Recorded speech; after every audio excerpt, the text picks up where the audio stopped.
Let's move on to Coffee Bay now. It's a small village, of course, with limited facilities surrounded by a warm sea. It connects to Port St. John's wild coast and enjoys a mild coastal climate. So whether that be in the summer, which is December to February, and even the warm beaches, which are ideal for activities. The village is accessible via a tarred road from the N2 highway. And every year, tourists and local travelers flock to this beach, boosting the local economy. However, the area does remain underdeveloped, with rising cases of kidnappings and extortion reported last year. Newzroom Afrika's Ntsiki Nohiya speaks to businesses and visitors about these growing concerns. Ntsiki, one thing is for sure that these businesses, these visitors, all of them would want a scenario, an environment in which they can visit, they can conduct their business, and it would be safe for all who are around. Indeed, Arabile, Coffee Bay was established in 1893, and it is named after a coffee tree that grew up here in this area. And in the last few years, the tourism was growing here in this particular area until recent years, where the businesses and as well as the travelers experienced more than anything crime.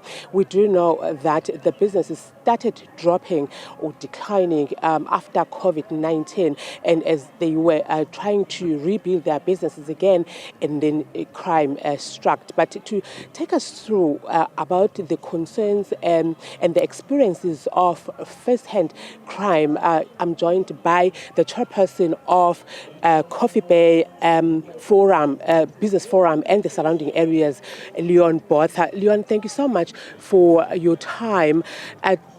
Tell us more about your concerns in as far as crime is concerned and the impact that is done to businesses around here.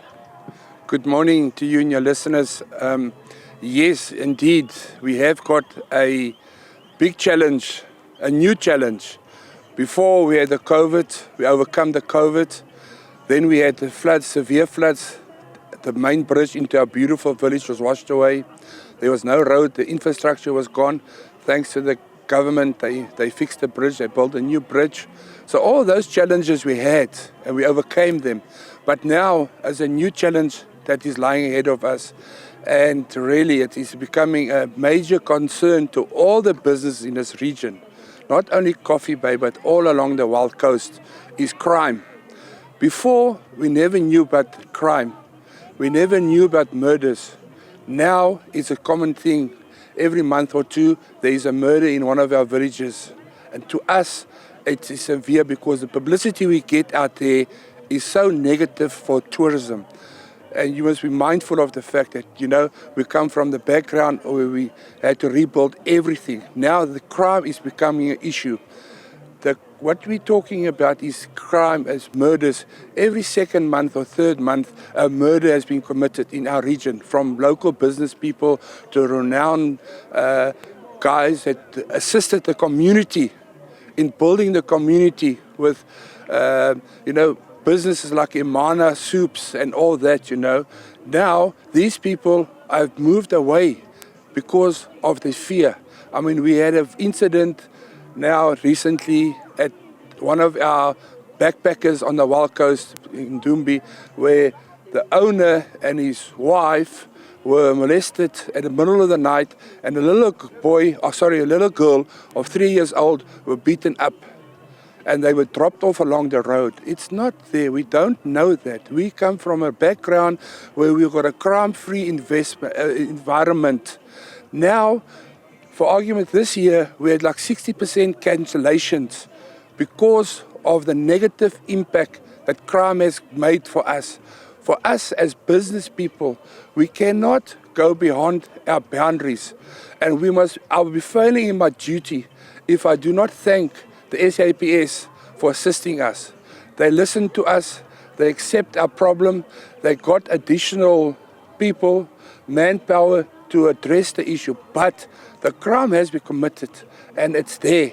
The media, the social people see that, and unfortunately, the cancellations this year was up until 60% of cancellations. Leon, do you report these incidences, and what has been the response from government? Yes, we do report it. The response is positive, but we don't get results. All these murders we're talking about, we're talking about renowned business people, people that has been born and bred in this region. They are no more with us. Now, no results has come forward, no arrest has been made. The national media is talking about it, but we as business people, the business community, we are fearing, what is next, who's next, because we don't know. Because these people that was murdered are innocent business people, and they no more with us.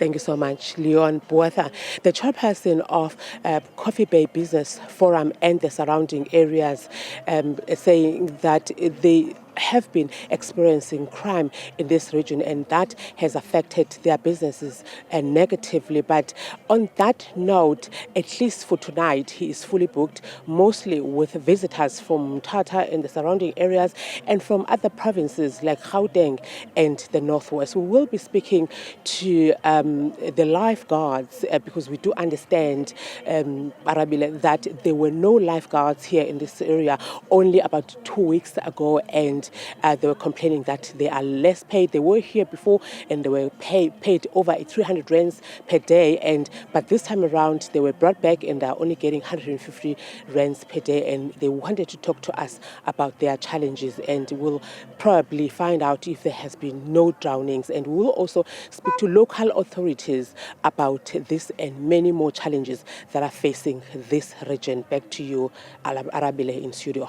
Yeah, another situation in which accountability has now been asked for and indeed is needed. Ntsiki, thank you so much for that story.